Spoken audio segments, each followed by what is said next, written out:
Super ఉంది. చాలా బాగుంది. ఫస్ట్ నేను చూసాను, నేను నా ఫ్రెండ్ అన్నమాట. తను చాలా బాగుందండి. All the best. జై గోమాత. నిజంగా ఉమాశంకర్ గారు వారి కళను సాకారం చేయాలంటే నిజంగా ఇది భగవత్ సంకల్పంగా భావిస్తున్నాము. ఈ మూవీ చూసిన తర్వాత ఈ డైరెక్టర్ అశ్విన్ కామరాజ్ గారికి హీరో అయితే అందులో చేయించేశారు. నిజంగా లాస్ట్ క్యాప్షన్ చాలా బాగుందండి. గోహత్య మహాపాపము. ఇది ఆర్టికల్ 48A రాజ్యాంగం కాన్స్టిట్యూషన్ ఉంది. భగవద్గీత, ఖురాన్, బైబిల్ లాంటి గ్రంథాల్లో కూడా ఉంది గోహత్య మహాపాపం అని. ఈ గోహత్యలు ఆపాలని ఈ మధ్య కాలంలో నేను కాశ్మీర్ నుంచి కన్యాకుమారి వరకు పాదయాత్ర చేయడం జరిగింది. నా మధ్య దారిలో ఉమాశంకర్ గారు నాకు కలిసి ఫోన్ లో చెప్పడం జరిగింది. ఈ మూవీ కోసం ఈరోజు మేము అఖిల భారత గోసేవ ఫౌండేషన్ నుంచి మేము అందరం రావడం జరిగింది. ప్రతి ఒక్కరూ ఈ ధర్మాన్ని కాపాడాలి, ప్రతి ఒక్కరూ ఈ గోవును కాపాడాలి. కాబట్టి మన బాధ్యత, మన కర్తవ్యం ఈ గోవులను కాపాడడం. ఎవరైతే గో తస్కరులు ఉన్నారో చట్ట ప్రకారం వాళ్ళని శిక్షించాల్సిన అవసరం ఉంది. ఈ మూవీలో చాలా చక్కగా చూపించారు. నేను ప్రతి ఒక్క గో బంధువునికి నేను రిక్వెస్ట్ చేస్తున్నాను, ఇలాంటి డైరెక్టర్లను కానీ ఇలాంటి ప్రొడ్యూసర్లు కానీ తారాగణానికి మనం అందరం కూడా ఎంకరేజ్ చేయాలి. కాబట్టి మన బాధ్యతగా ఇలాంటి ధర్మబద్ధమైన గోవుకు సంబంధించిన ఈ మూవీని ప్రతి ఒక్కరూ చూడాలని చెప్పి మంచి మెసేజ్ ఉంది. గోహత్య మహాపాపం. ఇది ధర్మానికి అధర్మానికి జరిగిన యుద్ధంలా ఈ మూవీని భావించవచ్చు. నందులను కాపాడాలి, గోవులను కాపాడాలి. కాబట్టి ఇలాంటి సినిమాలకు భారత్ మాతాకి జై, గో మాతాకి జై. గోవుల గురించి ఈ రోజుల్లో ఇలాంటి సినిమా రావడం చాలా ఆనందంగా అనిపిస్తుంది. ఒకటి చాలా బాగుందండి సినిమా. ఆవురి ఇంపార్టెంట్. హిందుత్వం గురించి కూడా అది చేసిన వాళ్ళకి కూడా ఇది పనిష్మెంట్ ఉంటుంది. మంచి కొటేషన్ తో తీశారు, బాగా కష్టపడ్డారు. బాగా మీరు ఇలాంటి సినిమాలు మళ్ళీ రావాలి. ఆవుల గురించి కూడా మరింతగా రావాలి. మన హిందూయిజం కూడా ఆడపిల్ల గురించి కూడా ఆవు గురించి కూడా చెప్పాలని మిమ్మల్ని అందరినీ కూడా బాగా అభినందిస్తున్నాను. జై గోమాత. ఇలాంటి సినిమాలు మళ్ళీ రావాలని మేము కోరుకుంటున్నాం. ఈ మూవీ చాలా అద్భుతంగా ఉంది. ఎంతో చాలా రియాలిటీగా ఉంది. యాక్చువల్ గా యాక్టర్స్ కూడా అందరూ చాలా అసలు యాక్టింగ్ లాగా లేదు. నిజంగానే మన నిజ జీవితంలో జరుగుతున్న సంఘటనల్ని అంటే చాలా రియాలిటీగా చూపించారు.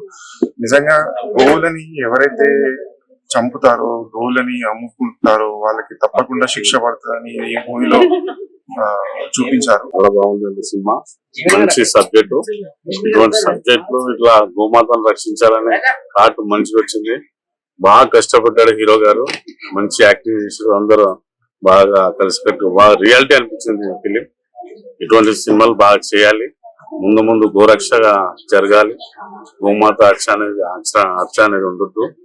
మంచి కాన్సెప్ట్ అండి, మంచి సబ్జెక్టు. బాగా కష్టపడ్డాడు హీరో గారు. బాగా చేశారు. మూవీ చాలా బాగుంది. కంటెంట్ మంచి మెసేజ్ ఇచ్చారు.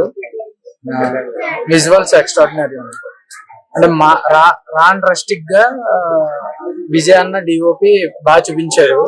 అండ్ యాక్టర్స్ కూడా చాలా పెర్ఫార్మ్ బాగా చేశారు. ఎందుకంటే ఆ క్యారెక్టర్స్ కి చాలా వరకు న్యాయం చేశారు యాక్టింగ్ సైడ్.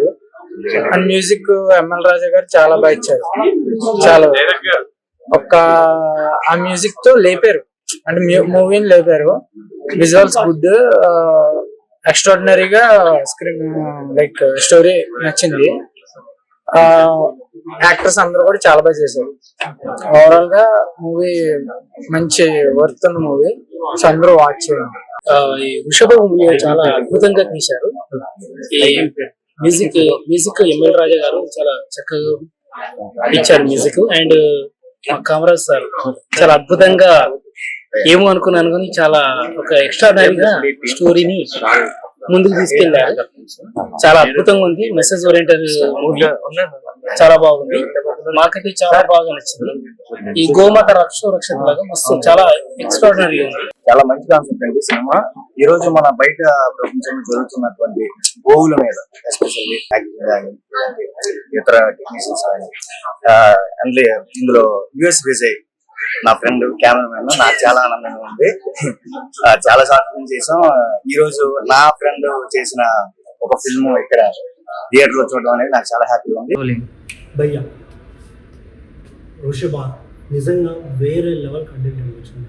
ఎందుకంటే హిందుత్వాన్ని చెప్పే సినిమాలు చాలా తక్కువ వస్తాయి, బట్ ఈ సినిమా ప్రాపర్గా గోమాత గురించి, గోవధ గురించి చాలా క్లియర్గా చెప్పడం జరిగింది. నేనైతే త్రూ అవుట్ ఆ దానిలో లీనమైపోయాను. చాలా ఇంట్రెస్టింగ్ అనిపించింది నాకైతే. ఇంకా చాలామందికి తెలియాల్సిన విషయం ఏంటంటే, గోవులు కాపాడండి అని రాజ్యాంగంలోనే కాకుండా భాగవతం కానీ, సరే మన భగవద్గీత కానీ, ఇంకా బైబిల్ కావచ్చు, ఖురాన్ కావచ్చు, వీటన్నిటిలో మెన్షన్ చేశారు. ఈ విషయాన్ని వాళ్ళు పర్టికులర్గా తీసుకొని చెప్పడం అనేది నాకు చాలా బాగా నచ్చింది పర్సనల్గా. ఇంకోటి మెయిన్గా హీరో జీవన్ గారు అయితే కుమ్మేశారు భయ, వేరే లెవెల్ యాక్టింగ్ అనిపిస్తుంది. ఆ బ్యాక్గ్రౌండ్ స్కోర్ కావచ్చు, లాస్ట్లో కొంచెం డిఫరెంట్ ఫ్రమ్ కాంతారా అనే ఫీలింగ్ అయితే నాకు అనిపించింది. ఓవరాల్ హీరోయిన్ క్యారెక్టర్ కానీ, ఇంకా చాలా క్యారెక్టరైజేషన్స్ ఉన్నాయి, విలన్ క్యారెక్టర్స్ కానీ చాలా అంటే చాలా ఇంట్రెస్టింగ్ అనిపిస్తే ప్రతి ఒక్కరికి కంటెంట్ ఇంటెండెడ్గా నచ్చేస్తుంది అందరికీ. హిందుత్వాన్ని సపోర్ట్ చేసే ప్రతి ఒక్కడు డెఫినెట్గా థియేటర్కి వెళ్ళి చూడాల్సిన movie. So please watch it. Thank you. అన్న ఇప్పుడే వృషభ మూవీ చూశాను. సినిమా మాత్రం నెక్స్ట్ లెవెల్ అనిపించింది అన్న. స్టార్టింగ్ నుంచి ఎండింగ్ వరకు అసలు ఒకటే రేంజ్ థ్రిల్లింగ్ ఎలిమెంట్స్ అనిపించినాయి. నాకైతే అసలు నెక్స్ట్ లెవెల్ అనిపించింది నాకు. అండ్ 2 hours 25 minutes సినిమా లోపలే మనం లీలమైపోతామని చెప్పుకోవచ్చు. ఎందుకంటే ఆ రేంజ్ నెక్స్ట్ లెవెల్ అనిపించింది స్టోరీ కూడా. అండ్ మెయిన్గా వచ్చేసి పెద్ద స్టార్ హీరో లేడు, పెద్ద స్టార్ హీరోయిన్ లేదని కాదన్న, కంటెంట్ ఈజ్ ద కింగ్ అన్న. One of the best content and unique content అన్న. అసలు మన టీఎఫ్ఐకి దొరికిన మంచి కథ అయితే ఈ వృషభ మూవీ అన్న. చాలా అంటే చాలా బాగా అనిపించింది నాకైతే. అండ్ బ్యాక్గ్రౌండ్ స్కోర్ కావచ్చు, అసలు నెక్స్ట్ లెవెల్ అక్కడ కంటే మించిపోయింది బ్యాక్గ్రౌండ్ స్కోర్ మనం. అది నెక్స్ట్ లెవెల్ అనిపించింది. అండ్ హీరో గారు ఏంటంటే ఆ పర్ఫార్మెన్స్ మన ఇండస్ట్రీకి కొత్త హీరో గారు వచ్చేసారని చెప్పుకోవచ్చు. ఆ రేంజ్ పర్ఫార్మెన్స్ ఇచ్చారు. అండ్ హీరోయిన్స్ కూడా చాలా అంటే చాలా బాగా చేశారు. ఒక అమ్మాయి ఉంటుంది చిన్న పాప, ఆమె కూడా బాగా చేసింది. సో స్టార్టింగ్ నుంచి ఎండింగ్ వరకు నెక్స్ట్ లెవెల్ మూవీ. సో ప్రతి ఒక్క హిందువు అంటే ఒక స్టోరీ పాయింట్ ఉంటుంది, అది ఎప్పుడే రివీల్ చేయొద్దు. ప్రతి ఒక్క హిందువు మాత్రం తప్పకుండా చూడాల్సిన సినిమా అన్న. అండ్ ప్రొడక్షన్ వాల్యూస్ కూడా ఎక్కడ తగ్గకుండా చాలా బాగా మెయింటైన్ చేశారు, చాలా బాగా తీశారు కూడా. సో మనం పెట్టిన పైసలు వర్త్ అనేలానే ఉంటుంది మూవీ కూడా. సో ప్రతి ఒక్కరు ఫ్యామిలీతో చూడాల్సిన మూవీ ఏదైనా ఉందంటే వృషభ. So please do go in theatres and watch the movie.